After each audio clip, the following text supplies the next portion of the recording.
Hébreux 5, à partir du verset 11 jusqu'au verset 13. Et nous prendrons également Genèse 1, le verset 11. Alors la Bible dit dans le livre d'Hébreux, nous avons beaucoup à dire là-dessus et des choses difficiles à expliquer. Parce que vous êtes devenus longs à comprendre. Vous, en effet, depuis longtemps, devriez être des maîtres. Vous avez encore besoin qu'on vous enseigne les premiers rudiments des oracles de Dieu. Vous êtes venus avoir besoin du lait et non d'une nourriture solide. Or, quiconque en est au lait n'a pas l'expérience de la parole de justice, car il est un enfant. Mais la nourriture solide est pour les hommes faits, Pour ceux dont le jugement est exercé par l'usage à discerner ce qui est bien et ce qui est mal.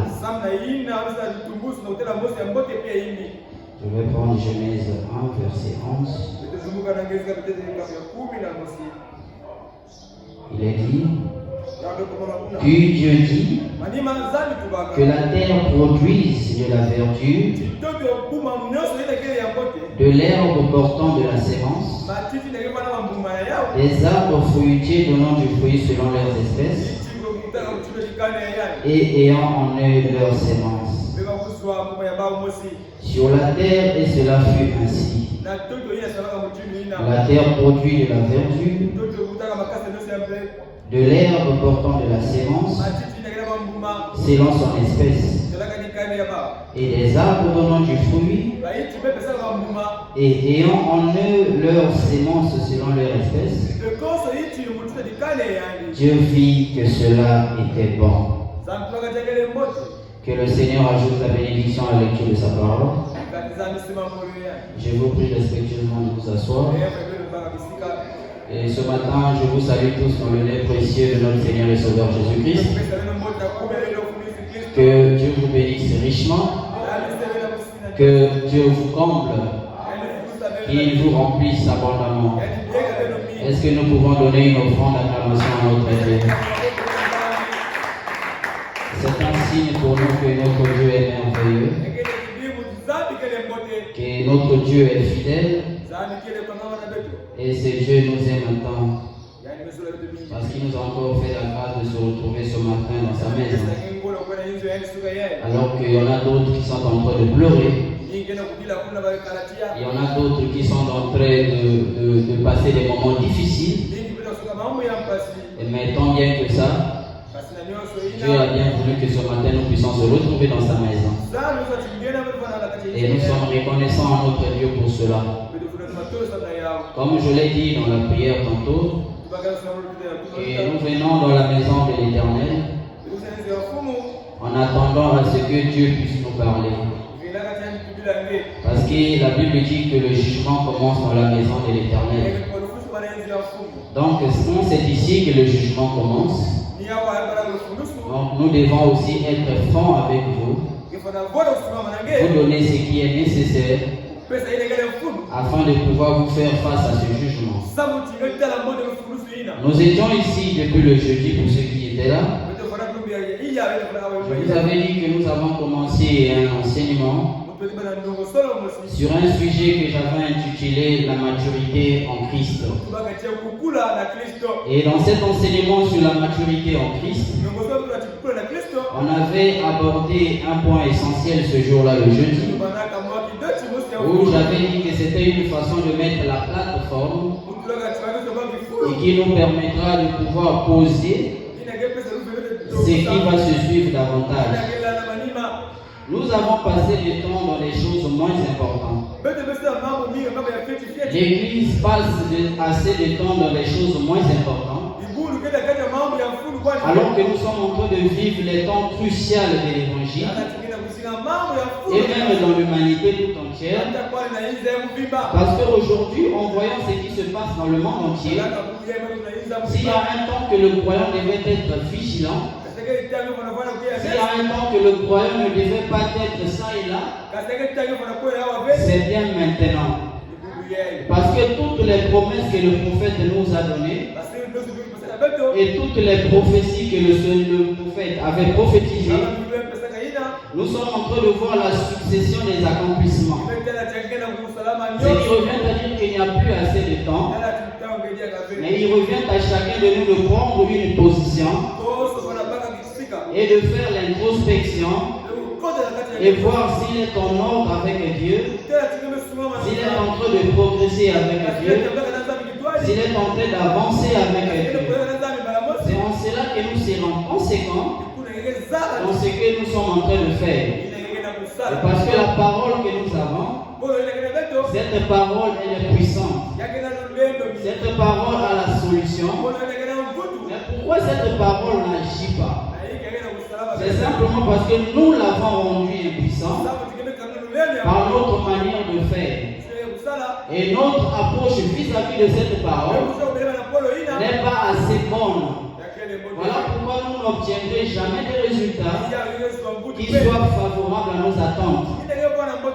Alors vous devez savoir une chose, que Dieu au cours des âges, il a utilisé ses prophètes, il a utilisé des messagers, leur commissionnant avec un message pour un besoin précis et pour une époque précise et une période précise. Alors c'est la manière de faire de Dieu. Et en ce temps du soir également, Dieu nous a envoyé également notre prophète avec une parole pour ce jour. Et cette parole est censée régler les problèmes de ce jour.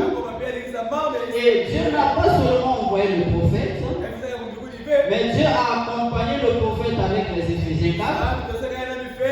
On peut encore appeler les ouvriers de la 11e heure qui viennent pour accompagner le prophète dans ce travail crucial. Parce que le prophète ayant enseigné, il a fini sa mission et il est reparti. Ça revient maintenant aux Éphésiens que Dieu a mandaté, tout en associant la commission du prophète. Mais quel est le travail que ces Éphésiens doivent faire? C'est de prendre les enseignements du prophète, l'étudier de façon méthodique afin de pouvoir faire un travail chirurgical. Et parce que le chrétien aujourd'hui doit comprendre de A à Z qu'est-ce que le message signifie pour eux, à quel temps nous sommes en train de vivre, qu'est-ce qui nous reste encore et qu'est-ce que nous sommes censés faire. Mais pour que vous ayez toutes ces connaissances, c'est au moyen de l'Éphésiens 4 qui se tiendra ici, avec un seul souci de pouvoir progresser en Christ. Tout cet enseignement, la maturité en Christ. Est-ce que vous dites Amen? Est-ce que vous dites Amen? La maturité en Christ. Pour ceux qui n'étaient pas là le jeudi, nous serons obligés de faire un petit rétro afin de vous emmener à être au même niveau que nous et ensemble nous pouvons avancer. Alors en lisant Paul ici dans le livre d'Éphésiens, plutôt dans le livre de Hébreux 5, à partir du verset 11, vous allez remarquer que Paul est en train de dire il avait le désir d'enseigner les choses difficiles. Nous ne savons pas ce que Paul qualifiait de difficile. Mais il avait bien envie d'enseigner les choses difficiles. Mais il a dit, mais il a compris que ces gens-là sont longs à comprendre. Mais pourquoi ils sont longs à comprendre? Simplement parce que leur niveau était tellement bas, parce qu'ils ne pouvaient pas enregistrer ou encore accumuler tout ce que Paul voulait leur donner comme enseignement. Il dit, vous en effet, vous devriez être des maîtres. Nous devrions être normalement des maîtres. D'après ce que la Bible nous a dit, d'après ce que le messager nous a dit, nous devrions être des maîtres. Et c'est même le souci de Dieu que nous soyons des maîtres ici sur la terre. Mais qu'est-ce qui fait que nous ne soyons pas des maîtres? Quand on continue, il dit, vous avez encore besoin qu'on vous enseigne les premiers rudiments des oracles de Dieu. Alors quand on parle des rudiments ici, c'est juste des notions élémentaires en rapport avec l'opinion ou encore les décisions de Dieu sur nous. Alors que l'Église aujourd'hui n'a plus besoin de ces choses. L'Église aujourd'hui doit encore avancer. Je me rappelle de l'enseignement que j'ai donné ici sur avançant vers la perfection. Alors que l'Église doit avancer vers la perfection, parce qu'en regardant la stature d'un homme parfait, il y a tous les escaliers que nous devons graviter. Ce qui revient à dire que quand nous quittons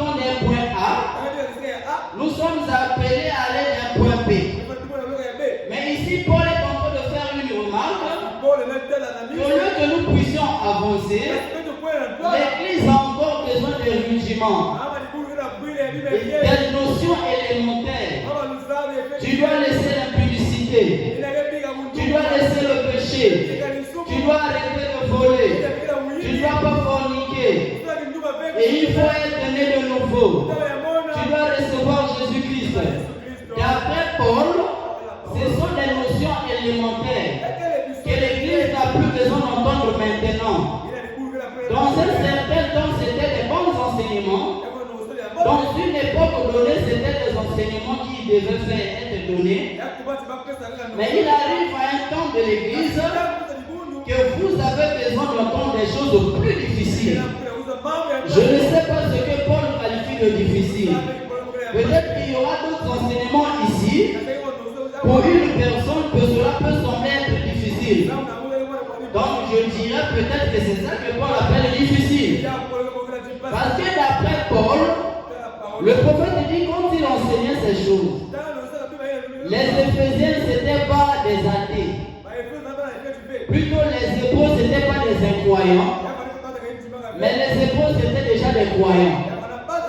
Mais les croyants qui ne grandissaient pas. Les croyants qui n'avaient pas atteint une certaine maturité. Mais le prophète dit quand Paul quittait les Hébreux, parce que quand il était en train d'écrire ses épîtres, le prophète nous signifie qu'il était en prison.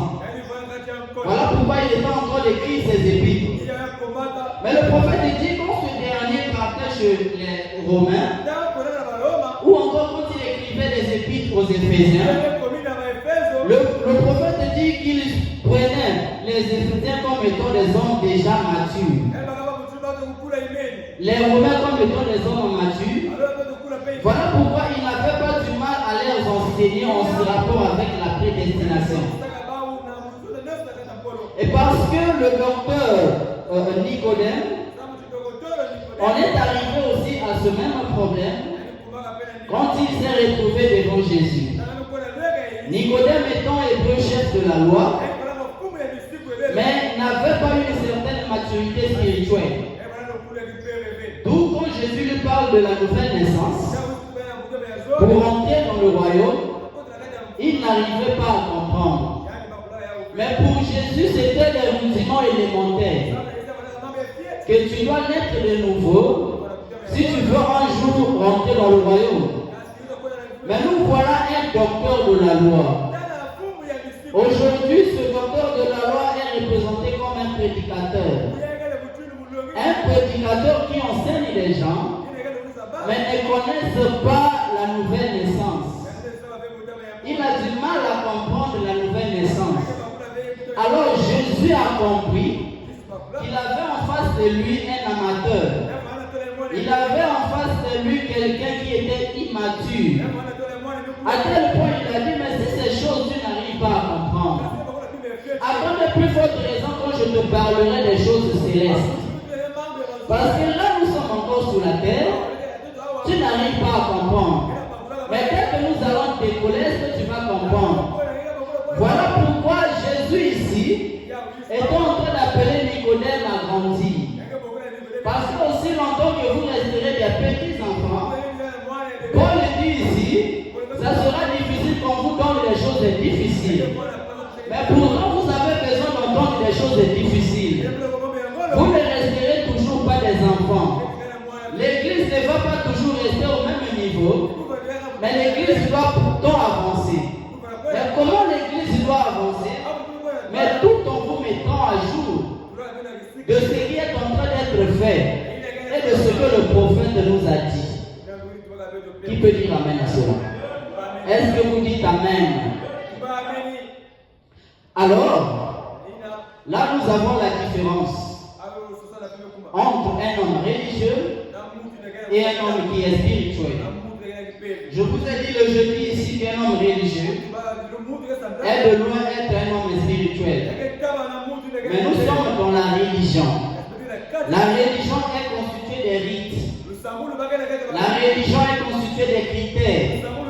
La religion est constituée des principes. Donc c'est tous ces principes et critères et les rites que nous devons exercer dans le quotidien qui est en rapport avec la religion que nous avons, que nous confessons être juste, qui est le christianisme, qui est une bonne chose d'après le prophète, mais ce n'est pas suffisant. Parce que tu peux être un bon religieux, mais ne pas être un homme spirituel. Mais notre Dieu n'a pas besoin des religieux, mais notre Dieu a besoin des hommes spirituels.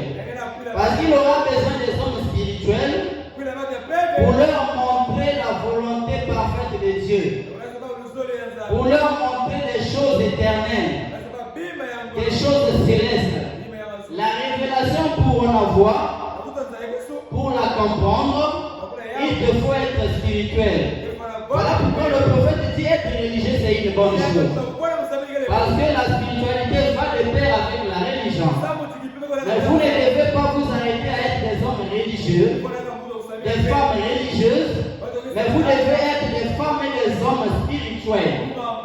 Donc vous devez quitter ce stade de la religion à la spiritualité. C'est deux notions différentes. Et pour cela, il t'appelle à avancer. Je vous ai dit qu'étant qu'un enfant de Dieu, être un enfant de Dieu ne te fait pas un fils de Dieu. Mais tu peux être un enfant de Dieu et aussi devenir fils de Dieu. Parce que j'ai dit qu'il y a une différence entre le fait d'être un enfant de Dieu et le fait d'être un fils de Dieu. D'après les Grecs ou encore les Hébreux, la différence qui existe entre un enfant et un fils se départage au niveau de la spiritualité. Et il sous-entend qu'un enfant, on fait beaucoup plus allusion à l'appartenance familiale. Quand tu es issu d'un père, d'une mère, c'est vrai, tu es un enfant. Mais à quel moment on t'attribuera le nom de fils? Que vous êtes le fils de monsieur Théo. Ce n'est pas simplement par l'appartenance familiale ou encore par le sang qui coule de tes veines, mais c'est quand tu vas arriver à un certain niveau, à une certaine maturité. Parce que dans l'Ancien Testament, quand un enfant était né et qu'un père était fort riche, quand il voulait chercher un successeur, un héritier pour tous ses biens, il remettait ce dernier entre les mains d'un administrateur. C'était à cet administrateur d'encadrer l'enfant, d'enseigner l'enfant selon les restrictions d'un homme riche. Alors, quand cet enfant avait acquis toutes les connaissances nécessaires, c'était à l'administrateur de revenir vers le père pour dire que cet enfant est apte d'être ton héritier. C'est à ce moment-là qu'une fête était organisée à l'honneur de cet enfant. Et que ce papa venait à reconnaître en lui un fils. Parce que tu ne peux pas être fils, tu ne peux pas devenir fils, si longtemps tu n'as pas encore respecté les exigences du père. Les exigences que l'administrateur enseignait à l'enfant, ce n'étaient pas les choses que lui-même il inventait, mais c'était les principes que le papa donnait. Et que cet enfant devait être en mesure d'atteindre ou encore de respecter tous ces principes-là. Quand ce dernier était acquéri, c'est à ce moment-là que l'administration se disait, en tout cas papa, tu n'as plus à t'inquiéter. Cet enfant va faire ce travail à la lettre près. Il va représenter le nom et à son tour il va déverser ce que toi aussi tu avais déversé. Voilà comment le naturel nous typifie le spirituel. Parce que le prophète dit le naturel typifie le spirituel. Si dans le naturel on avait pris le temps de faire de telles choses, dans le spirituel aussi cela est valable. C'est la façon de faire de Dieu. C'est la manière que Dieu procède plutôt. Parce que vous allez remarquer que dans la prophétie d'Ésaïe, dans le livre d'Ésaïe 9:6, dans votre version soit électronique, vous allez voir ça dans Ésaïe 9:5. Mais la Bible est en train de dire ici qu'un enfant nous est né. Et un fils nous est donné. On parle d'une même personne, mais avec deux fonctions différentes. Un enfant nous est né, mais un fils nous est donné. Maintenant là, je veux souligner une chose. Quand on parle de la naissance d'un enfant qui est venu, ils sont en train de faire référence à cet enfant appelé Jésus. Humainement parlant de la venue de cet enfant. Mais quand il parle de fils, ils font plutôt allusion à la capacité spirituelle et à l'appel que cet enfant est censé accomplir. Cet appel divin que cet enfant a. Parce que si vous recitez encore cette écriture biblique, vous allez voir que là-bas on l'appellera conseiller, on l'appellera prince de père, on l'appellera ceci. Voyez? Donc le fait de signifier qu'il est un fils qui nous est donné, il faisait référence à sa spiritualité. Il faisait référence à sa véritable mission. Parce que faire le travail du Père, c'est ça qui fait de toi un fils. Tu peux être un enfant, mais tu ne fais pas le travail du Père. Tu n'es pas un fils de ce monsieur. Tu es son enfant, mais tu n'es pas son fils. Est-ce que vous dites amen à cela? Est-ce que vous dites amen? Alors, tu es un enfant, mais tu n'es pas son fils. Donc, tu peux être enfant et ne pas être fils. Je ne sais pas si on se fait comprendre. Tu peux être un enfant, ne pas être fils. Mais être fils fait automatiquement un enfant également. Parce qu'avant de devenir un fils, tu as d'abord passé le processus d'être un enfant et ensuite devenir un fils. C'est à ce niveau-là que tu seras apte de gérer les affaires du Père. Je vous ai dit le jeudi ici que dans la lecture de Genèse 1, le verset 11 à 12, le prophète est en train de nous parler d'une loi qui est la loi de la reproduction. Parce que ici, quand Dieu a créé toutes choses, il avait établi ce principe. Il avait établi cette loi de la reproduction. Que chaque espèce devait se reproduire d'après son espèce. Alors je dis que dans cette loi de la reproduction, qui est une bonne chose, mais nous trouvons également dans la loi de la reproduction une loi qu'on appelle la loi de la croissance. Parce que la reproduction c'est une bonne chose. Mais la sémence ne doit pas simplement s'arrêter là. Cette sémence est appelée à grandir. Cette sémence est appelée à atteindre une croissance et atteindre une certaine maturité. Parce que c'est au niveau de la maturité que la sémence doit être consommée. Parce qu'aujourd'hui, si vous sémez un avocat, vous allez attendre jusqu'à ce que l'avocaté puisse donner les fruits. Et la finition, c'est de prendre le fruit de l'avocat et en consommer. Mais si cet avocatier, bien qu'il y ait eu la reproduction, n'a pas respecté la loi de la croissance, il sera difficile pour vous de cueillir un avocat un jour. Simplement parce que ce dernier a enfreint le processus et s'est arrêté quelque part. D'où de la naissance d'un enfant qui a été appliqué par la loi de la reproduction, parce que chaque espèce va se reproduire. Nous avons eu l'accouplement de papa et maman, et cela a produit un enfant qui est né, mais cet enfant doit grandir. Cet enfant est appelé à une croissance. Et cette croissance, avant que ça ne soit d'abord spirituel, cette croissance doit d'abord être physique. Cette croissance doit d'abord être intellectuelle. Cette croissance doit d'abord être émotionnelle. Et ces aptitudes doivent s'installer en l'enfant. Et je vous ai dit que de 0 à 12 ans, ce sont les aptitudes qui sont en train de s'installer dans l'enfant. C'est à partir de ce moment-là qu'il y a le temps de l'apprentissage. Là où la personnalité est en train de se construire. Là où l'enfant apprend beaucoup de choses. De 0 à 12 ans, c'est l'enfance. Et vous, de 12 ans jusqu'à 15 ou 17 ans, nous parlons là de l'adolescence de l'enfant. Et dans l'étape de l'adolescence de l'enfant, ce dernier est en train de subir une certaine croissance. Ce dernier est en train d'accomplir des choses des fois que hier il ne pouvait pas accomplir. Il est en train d'emmagasiner une certaine connaissance. Et quand il va quitter cette étape de l'adolescence, vous allez remarquer que l'enfant va atteindre d'abord le jeune adulte. Et depuis l'âge adulte, c'est là où ce dernier peut prendre des décisions. C'est là où ce dernier peut se prendre en charge.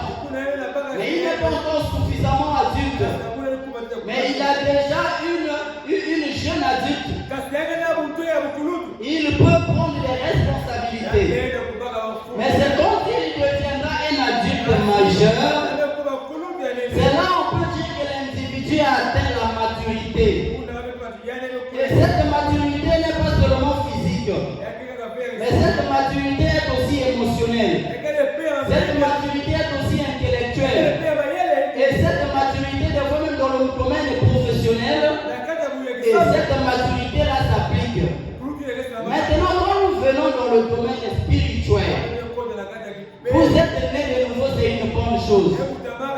Mais la nouvelle naissance, ce n'est pas comme si les églises la publicitent aujourd'hui.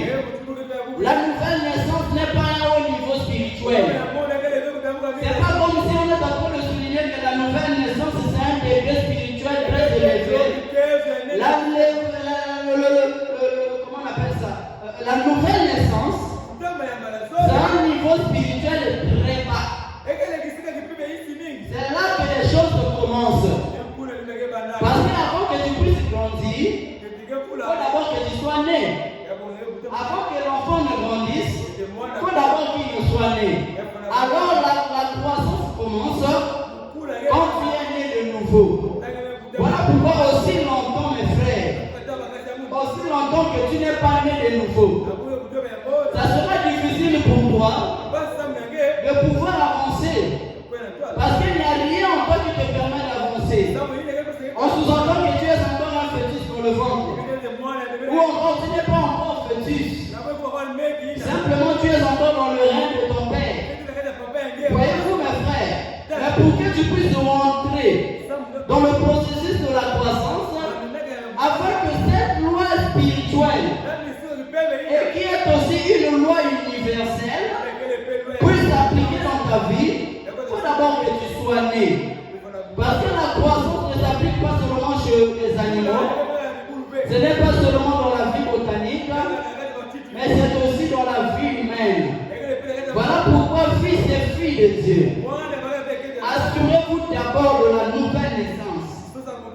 Quand vous êtes sûr que vous êtes né de nouveau, c'est à ce moment-là que vous pouvez maintenant projeter à une croissance. Et la croissance spirituelle va de niveau en niveau. Comme je vous ai dit, ne vous contentez pas de dire que je suis déjà né de nouveau. La nouvelle naissance ne veut rien dire. La nouvelle naissance a juste préparé le terrain. Mais vous devez encore aller plus loin. Est-ce que vous dites Amen? Est-ce que vous dites Amen? Donc, quand nous parlons de la nouvelle naissance, mes bien-aimés, nous devons donc être conséquents dans ce que nous sommes en train de faire. Vous allez voir les gens dire à un frère, tu es en train d'agir comme ça parce que tu n'es pas né de nouveau. Et un frère en train de dire à une sœur, je ne vais pas te prendre en mariage parce que tu n'es pas né de nouveau. Mais c'est quoi la nouvelle naissance? Est-ce que c'est la nouvelle naissance qui va de toi dans le spirituel? Même au niveau de la nouvelle naissance, il y a des choses que tu ne peux pas comprendre. Parce que les Hébreux ici, comme Paul écrivait des épîtres, je vous ai dit que ce n'étaient pas des païens. C'était des hommes qui connaissaient Dieu. C'était des hommes qui avaient déjà reçu la parole. En supposant que c'était des hommes nés de nouveau. Mais Paul avait du mal à les enseigner des choses profondes. Simplement parce qu'il jugeait que leur niveau était encore bas. Mais ils étaient nés de nouveau. Donc là encore, mes bien-aimés, c'est pour dire que la nouvelle naissance ne fait pas de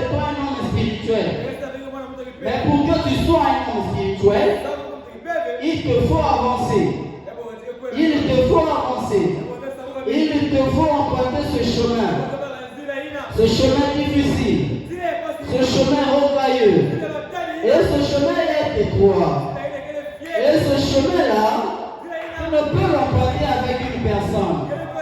Mais ce chemin-là, tu y passeras seul. Et tu vas te charger de ta propre voie afin de pouvoir emprunter ce chemin. Tu vas rencontrer des situations devant toi, des difficultés, les épreuves. Mais rassurez-vous, les épreuves que tu vas rencontrer, ce n'est pas pour te déstabiliser. Les épreuves, c'est pour te construire. Les épreuves, c'est pour te fortifier. Les épreuves, c'est pour te donner un caractère. Parce que pour être un héritier, un fils fait sur le trône, il faut que tu aies du caractère. Mais si tu n'as pas le caractère, il te sera difficile de gérer les biens que papa va te léguer. Il te faut donc un caractère, mes frères. Et ce caractère que tu peux que l'accueillir en accumulant les expériences. Ça ne veut pas dire que tout ce que tu vas faire va marcher. Là encore, c'est une fausseté. C'est une erreur de t'éliminer. Beaucoup de gens croient que le fait de recevoir la parole, que tout va aller comme sur les roulettes. Parce qu'on te dit que tu es né de nouveau, tu as reçu le Saint-Esprit dans ton âme, que tout va aller bien dans ta vie. Là encore, c'est une erreur de bien-aimé. Je vous dis que ça ne sera jamais facile pour toi. Ne t'attends pas à ce que toutes tes prières soient exaucées. Mais dites-moi, quand toutes les prières sont exaucées, à quel moment tu vas être enseigné? Parce que Dieu permet que certaines prières soient inexaucées pour t'apprendre l'enseignement. C'est dans ces petits points qui t'emmènera à la méditer. Et c'est des petits secrets comme ça, mes bien-aimés, qui t'emmènera à être spirituel. Parce que quand toutes tes prières sont exaucées, tu ne fourniras pas assez d'efforts. Tu ne te poseras aucune question. Mais quand une prière n'est pas exaucée, c'est là où tu te poseras la question. Mais qu'est-ce qui ne va pas dans ma vie? Qu'est-ce qui ne va pas? Qu'est-ce qui a fait que cette prière ne soit pas exaucée? Est-ce que je l'ai mal formulée? Est-ce que j'ai quelque chose qui empêche à ce que cette prière soit exaucée? C'est des petits secrets comme ça, mon frère, qui t'emmènera à méditer sur la parole et à faire l'introspection de ta propre vie et ensuite avancer avec Dieu. D'expérience en expérience. D'expérience en expérience. Quand tu as plus d'expérience avec Dieu, mes bien-aimés, même le témoignage de frère Junior ne sera pas valable comme ton propre témoignage. Moi, je peux donner un témoignage de la part du Seigneur. Ce que Dieu a fait dans ma vie, je suis reconnaissant à ce Dieu. De la boue du péché qu'il m'a ramassé, il m'a nettoyé et il m'a placé devant un peuple. Aujourd'hui, j'ai le privilège de parler d'un Dieu qui est saint, devant un peuple saint. Mes amis, ce n'était pas mes efforts. Je n'ai rien payé comme prix pour en avoir. Mais c'est la grâce de Dieu. C'est un témoignage dans ma vie. Mais toi aussi, tu as ton témoignage. Pour en arriver là où je suis aujourd'hui, il y a eu des choses qui se sont succédées dans ma vie. Il y a eu des expériences. Il y a eu des difficultés. Mais toutes ces difficultés-là, ce n'était pas pour me faire du mal. Toutes ces difficultés, c'était pour me préparer un travail. Et ces difficultés ne sont pas encore terminées. Aussi longtemps que je vis sur cette terre, les difficultés viendront toujours. Parce que la mission de Dieu est que nous puissions atteindre une certaine maturité. Parce que c'est en atteignant la maturité que nous serons maintenant prêts à être cultivés, ou plutôt prêts à être emmoissonnés. Parce que si nous ne sommes pas encore arrivés à la maturité, nous ne serons jamais moissonnés. Nous ne serons jamais moissonnés. Jésus a parlé dans Marc 26. Quand il est en train de parler de l'église, Jésus a pris cet exemple en parlant de la semence qui devait être sémée, du grain de blé qui devait être sémé. Croyez-vous que c'était un exemple parfait pour l'église? Est-ce que vous le croyez? Dites Amen. Excusez-moi.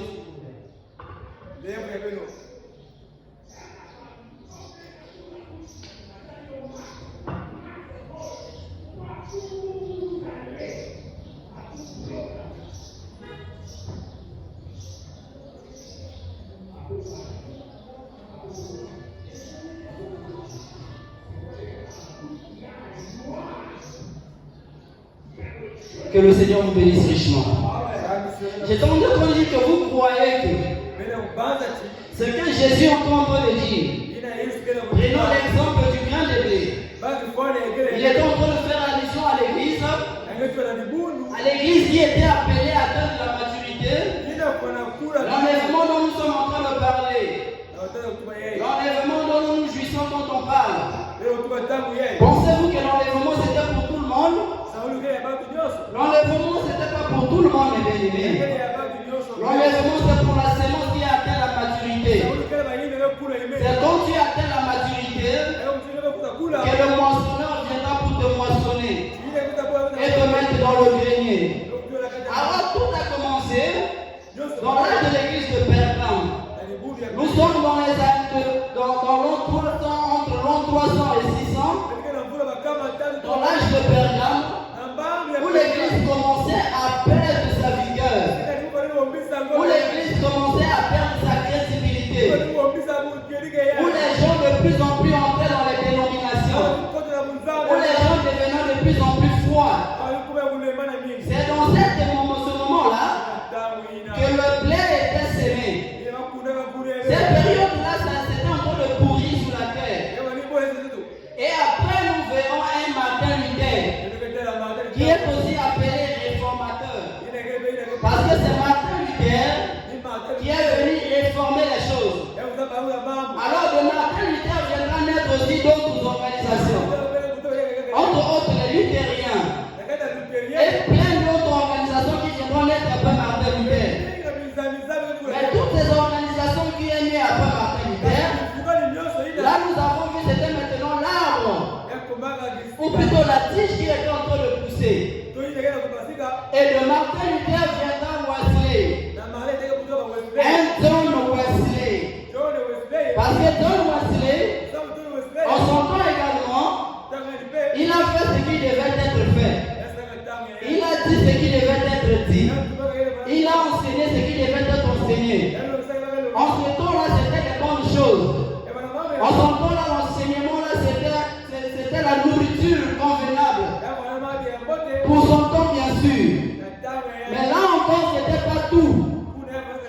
Parce que le blé, ils vont continuer à grandir.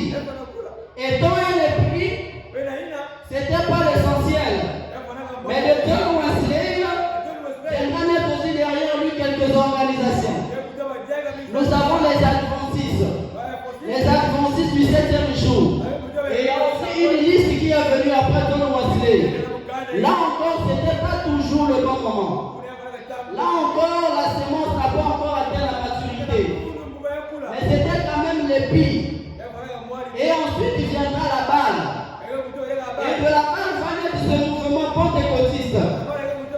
Et le mouvement pentecôtiste, c'est un moyen de le mouvement pentecôtiste. Et nous avons vu la manifestation des temps. Que nous avons vu le Saint-Esprit opérer. Qu'à partir de là, le prophète dit qu'ils étaient sanctifiés. Ils ont été justifiés. Ils avaient des trans. Mais ce n'était pas encore le bon moment. Ce n'était pas encore la chose. Parce que la balle, c'est vrai qu'il ressemble un peu au grain, mais la balle ne devait pas être moissonnée. Ce n'était pas la balle qui devait être moissonnée, mais c'était le grain qui devait être moissonné. Donc il y avait une ressemblance entre la balle et le grain. Mais là encore, Dieu voulait faire toujours la séparation. Voilà pourquoi dans ce mouvement de la balle, les églises pentecôtistes, et après il y en a aussi les églises du réveil, qui en ce temps-là c'était des églises qui avaient la parole. C'était des églises qui avaient la puissance. C'était l'étape de la croissance. En ce temps-là, c'était des bonnes églises. En ce temps-là, ils étaient dans la vérité. Mais maintenant,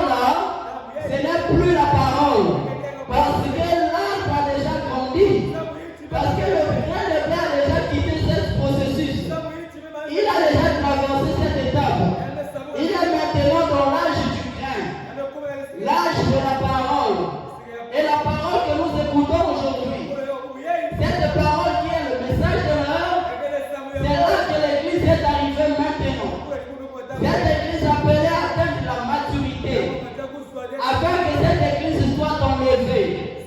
Parce que le grand moissonneur viendra pour vérifier comment est-ce que ça évolue. Est-ce que les semences sont arrivées à la maturité? Eh bien, mais si je te pose la question ce matin, est-ce que tu as atteint la maturité? Est-ce que l'enlèvement, si ça se fait ce matin, tu es sûr que tu iras dans l'enlèvement? Est-ce que tu es sûr, mon frère, tu es mature? Est-ce que tu es sûr que tu es maître en Christ? Parce que Paul dit ici, nous devons être des maîtres en Christ.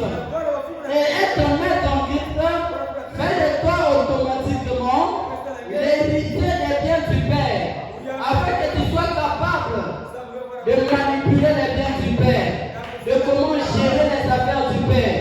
Jésus, dans son temps, c'était donc évident que ce dernier ait le courage de dire à sa maman, laisse-moi prendre soin des affaires de mon père. Laisse-moi prendre soin des affaires de mon père.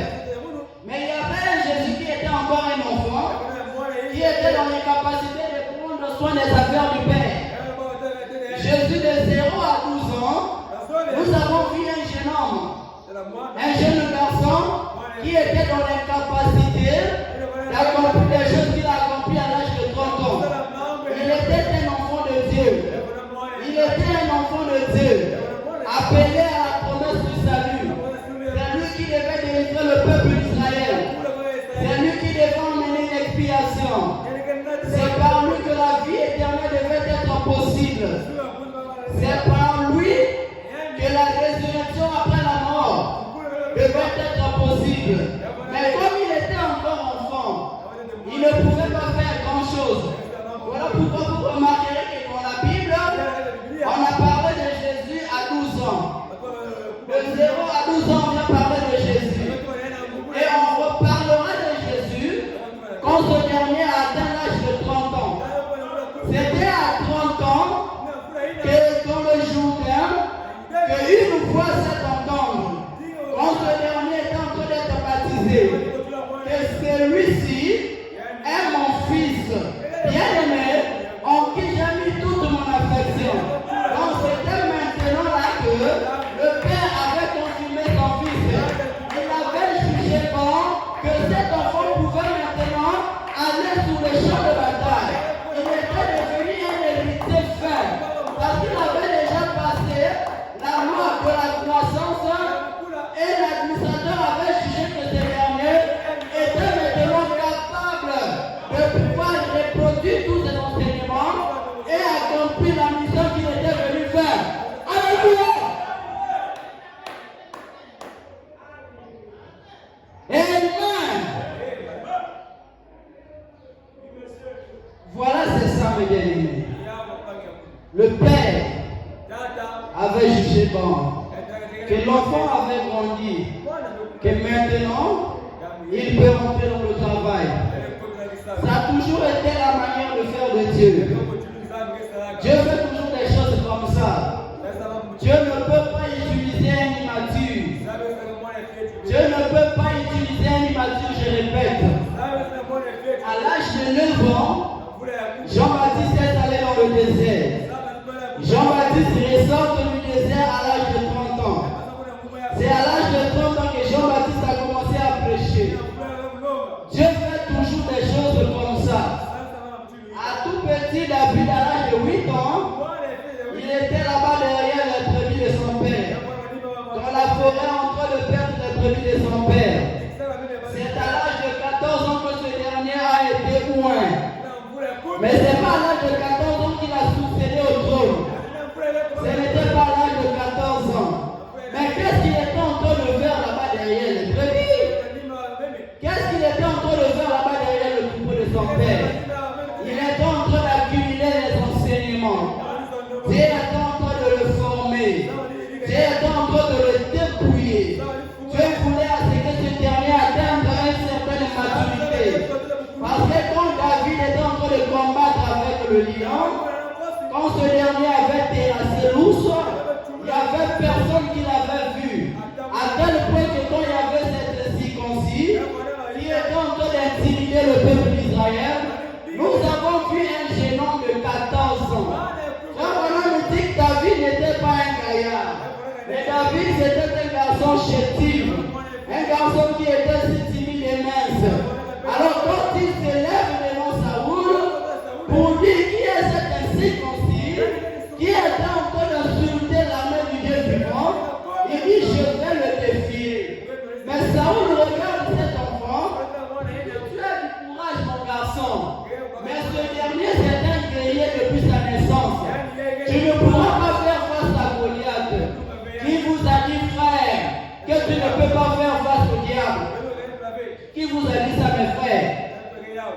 vous a dit ça?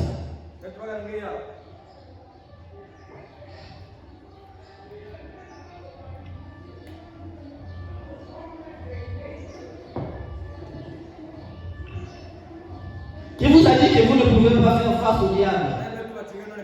C'est simplement parce que vous n'avez pas de courage, vous n'avez pas d'expérience avec Dieu, vous ne savez pas sur quoi vous reposer.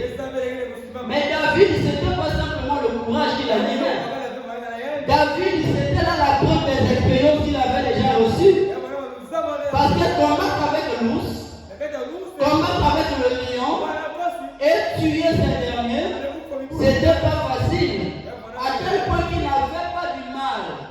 Il était tellement sûr de lui en disant à Saoul, c'est incirconcis, je vais le mettre à terre. Mais Saoul a dit, jeune garçon, cet homme c'est un guerrier. Mais Saoul c'était un gaillard. Saoul c'était le roi d'Israël. Un guerrier qui avait déjà combattu. Mais devant Goliath, Saoul ne faisait pas du poids. Mais c'est un jeune homme qui vient et qui dit que moi je vais le défier. Mais sur quoi David s'appuyait? Il s'appuyait sur l'expérience. Il s'appuyait sur les enseignements. Parce que c'était un enfant qui était en train de croître. Il était en train de grandir. Parce que quand Dieu fait une chose avec vous, rassurez-vous qu'il en fera une deuxième. Quand il fait une deuxième, soyez-en sûrs, il en fera une troisième. Donc là, David est en train d'escalader les échelons de la croissance afin d'atteindre une certaine maturité. Mais quand ce dernier a terrassé Goliath, c'était si facile que ça, même Saoul n'en revenait pas. Mais quand Dieu avait jugé que Saoul, son temps était fini, maintenant David devait prendre le trône. Parce qu'il avait déjà été aguerri. Il avait déjà emmagasiné les enseignements qu'il fallait. Dieu avait dit qu'il était un homme mature. Maintenant tu peux gérer le peuple d'Israël. Ce n'était pas à cause de sa moralité. Ce n'était pas à cause de son intelligence. Mais c'était à cause du caractère que ce dernier avait acquis derrière le désert. Parce que Dieu l'avait façonné. Dieu l'avait tellement façonné à tel point que David ne s'est même pas précipité à prendre le trône. Un jour, alors que le papa qu'il aimait beaucoup, parce que Saoul, c'était comme un grand pour David. Mais il était encore en train de poursuivre David. Parce qu'il savait déjà qu'il n'avait plus d'onction et que Dieu avait déjà choisi un autre remplaçant pour lui. Mais David, étant un homme spirituel, regardez la maturité de David. Quelqu'un qui le combattait, quelqu'un qui voulait à sa mort. Il est arrivé un jour qu'il est venu trouver Saoul en train de dormir. David, il est venu. Il avait son épée. Ces hommes ont dit, on peut finir avec ce dernier une bonne fois. David a dit, non. Loin de moi cette pensée de mettre la main à un loin de l'Éternel. Nous n'allons pas faire cela. Ils ont pris la cruche de Saoul. Ils ont coupé un morceau de son lin. Et un jour, quand Saoul s'est réveillé, David s'est tenu du haut de la montagne. En train de dire, oh Saoul, j'étais là, je t'ai vu en train de dormir. Je t'ai ravi ta cruche. J'ai même coupé un morceau de ton lait. Si j'en voudrais à ta vie, je finirai là avec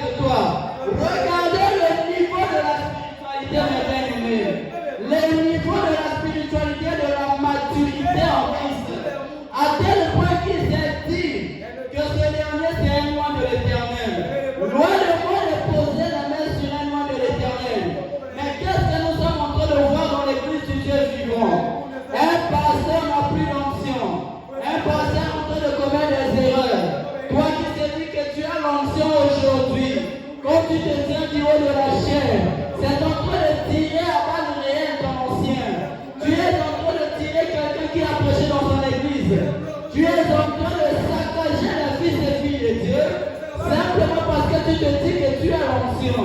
Ça, ce n'est pas l'onction, mes bien-aimés, parce que l'onction amène la maturité. L'onction sans maturité n'existe pas. L'onction doit être conduite par la maturité. Parce que étant maître en Christ, cette onction doit être corrigée. Cette onction doit être guidée, cadrée. Est-ce que vous dites Amen? Est-ce que vous dites Amen?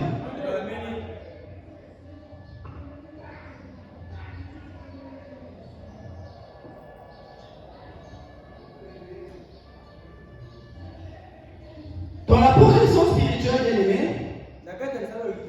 la progression spirituelle a des niveaux.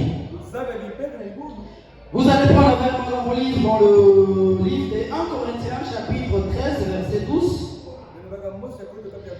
Prenez rapidement 1 Corinthiens, nous allons le lire ensemble. C'est un enseignement biblique, mes bien-aimés. Nous ne sommes pas pressés, nous allons partir pas à pas. Comme nous l'avons mentionné ici dans la prière, le souci est que Dieu nous donne l'intelligence, qu'il nous donne la sagesse, afin de montrer à son peuple les choses qui doivent être faites. Ce qu'ils sont censés faire, afin de pouvoir vaincre le diable. Qu'est-ce que Paul dit ici? Je suis dans 1 Corinthiens 13, 11. Lorsque j'étais enfant, je parlais comme un enfant. Je pensais comme un enfant. Je raisonnais comme un enfant. Lorsque je suis devenu homme, j'ai fait disparaître ce qui était de l'enfant. Aujourd'hui, verset 12, nous voyons au moyen des miroirs, d'une manière obscure, mais alors nous verrons face à face. Aujourd'hui, je connais en partie, mais alors je connaîtrai comme j'ai été connu.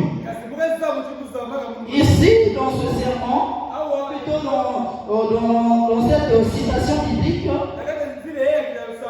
1 Corinthiens 13, verset 11, Paul est en train de reconnaître un fait. Il est en train de reconnaître un fait. Il dit quand il était enfant, il parlait comme un enfant. Tout comme toi également, quand tu étais enfant, tu parlais comme un enfant. Mais qu'est-ce que Paul continue? Il dit je raisonnais aussi comme un enfant. Même en termes de raisonnement, vous allez toujours raisonner comme un enfant. Vous êtes en Christ, vous êtes à l'église, mais en termes de parler et raisonner, vous allez penser et raisonner comme un enfant. Et Paul continue pour dire, lorsque je suis devenu un homme, j'ai fait disparaître ce qui était de l'enfant. C'est pour là dire que Paul, cette loi de la croissance s'est appliquée dans sa vie. Parce qu'il ne s'est pas resté un enfant. Parce que de l'enfant, il est devenu un homme fait. Et il dit, quand il est devenu un homme fait, il a fait disparaître tout ce qui était de l'enfant. Sa façon de parler comme un enfant, sa façon de raisonner comme un enfant, il raisonnait maintenant comme un adulte. Il parlait maintenant comme un adulte. Voilà pourquoi, bien aimé, quand vous constatez dans votre vie spirituelle que rien ne progresse, que vous avez encore les vieilles habitudes que vous aviez hier, que vous avez toujours les vieilles raisonnements que vous avez hier, soyez-en sûrs que vous êtes encore un enfant. C'est dans le livre, dans le verset 12, que Paul est en train de faire l'opposé au verset 11. Non, il fait plutôt l'opposé à Hébreux 5, 14. Pourrait-on dire que quand nous allons grandir, il y aura maintenant une connaissance parfaite qui viendra s'asseoir en nous. Parce que étant enfant, vous connaissez en partie. Donc je peux aussi dire que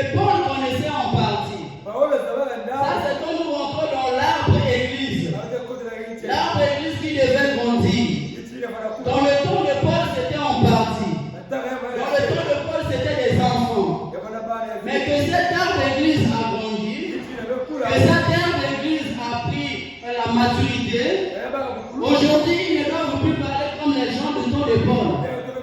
Ils peuvent maintenant parler comme les gens de ce temps de la fin.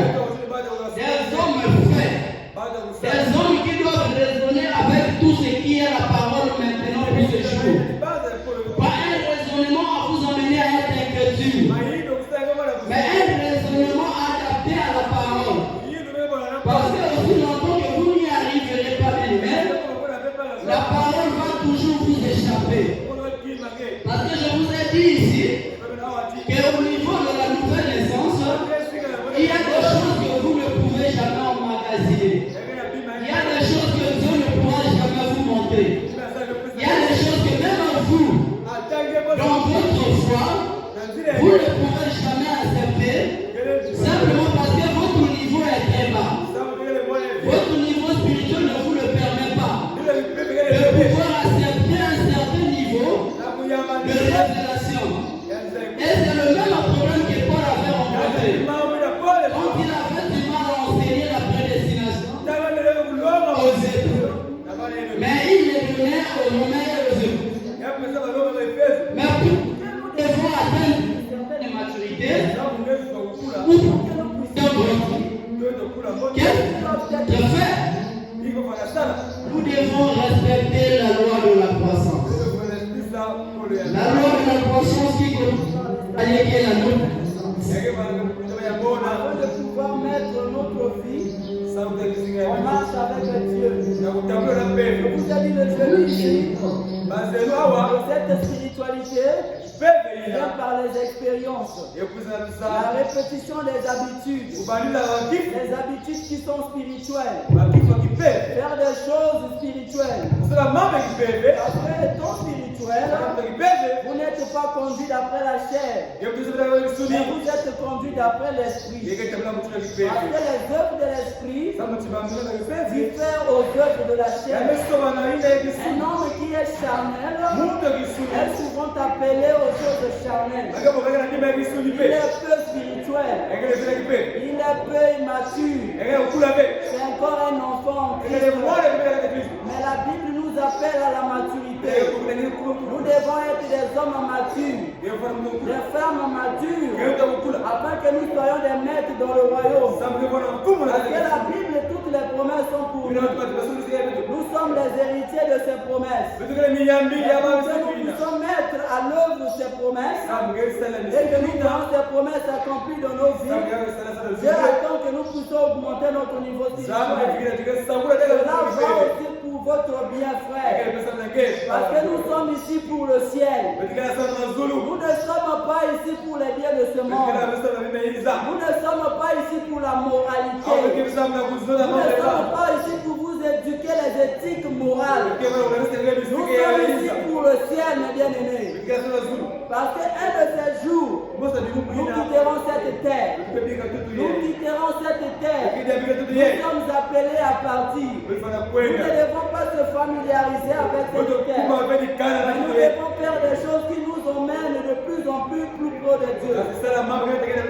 Parce que quand nous sommes proches de Dieu, plus proches de Dieu, c'est ça qui fera en sorte qu'un de ces jours, nous allons le voir comme Job a dit. Même si les vers de ma peau venaient à détruire ce corps, venaient à détruire cette chair, je sais que mes yeux le verront. Un de ces jours, il se lèvera devant moi. Il ne dit pas les yeux d'un autre, il dit que mes propres yeux le verront. Donc pour que vous aussi, bien-aimés, vous ayez cette expérience, vous ayez aussi, père bien-aimé, cette espérance, vous devez augmenter votre niveau spirituel. Vous devez grandir en Christ. Vous devez appliquer tout ce qui vous est donné afin de pouvoir avancer. L'Église a besoin de vous. Le corps de Christ a besoin de vous. L'humanité tout entière a besoin de vous. La Bible dit le monde soupire. Le monde gémit. Ils attendent la manifestation des fils et des filles de Dieu. Mais aussi longtemps que vous serez des enfants, vous fruits que le monde soupire. En vous, bien-aimés. Ces choses sont toujours en vous. La puissance ne vient pas d'ailleurs. La puissance est en vous. Mais seulement cette puissance est en état latent. Cette puissance doit être travaillée. Cette puissance doit être entraînée. Et que cette puissance s'habitue à vous. Parce que étant des êtres humains, et que nous vivons ici sur cette terre, nous avons des dimensions par lesquelles nous évoluons, des dimensions par lesquelles nous devons travailler. Mais quant aux choses spirituelles, ce n'est pas la dimension terrestre, mais c'est la dimension céleste. Pour atteindre cette dimension céleste, il faut que vous soyez aux mesures, vous soyez au niveau qui vous permettra d'atteindre cette dimension céleste. Parce que c'est là-bas que se passe le combat. C'est vrai que Jésus a vaincu pour nous. Mais en ce qui concerne la vie ici sur cette terre, il est question d'un choix. Chacun doit faire son choix. Dieu a déjà tout fait pour nous, bien-aimés. Mais pour que nous puissions voir les choses que Dieu a fait pour nous, nous devons également travailler. Ce n'est pas seulement réciter que Jésus est mort. C'est une évidence, il est mort. Ce n'est pas seulement réciter que Jésus a tout donné pour moi. Oui, il a tout donné pour toi. Mais tu dois travailler. Et quand Dieu a créé le monde, c'était un monde spirituel. Il fallait qu'il mette un homme sur la terre pour que ce dernier puisse cultiver la terre. Dieu veut toujours que l'homme puisse fournir des efforts. Dieu veut que l'homme fournisse des efforts. Parce que l'homme c'est un agent principal. Donc pour ta bénédiction, pour ton élévation, pour ta délivrance, Dieu veut que tu puisses augmenter ton niveau spirituel. Donc cela, mon bien-aimé frères et sœurs, vous serez des hommes craints dans le quartier, des hommes concrets dans le travail, des hommes concrets partout où vous serez. Je vous ai dit que le diable vous connaît mieux que vous-même. Mais le diable voit quoi? Il voit la grande source d'énergie. Mais s'il sait que tu es encore ignorant, il peut utiliser cette même grande source d'énergie. Cette puissance est contre toi. Parce que le diable n'a pas la puissance. Il a été dépouillé au calvaire. Mais le diable utilise la puissance pervertie des enfants de Dieu qui sont encore ignorants. Donc vous devez vous réveiller, mes bien-aimés. Être des hommes et des femmes matures en Christ. Que le Seigneur Jésus-Christ vous bénisse.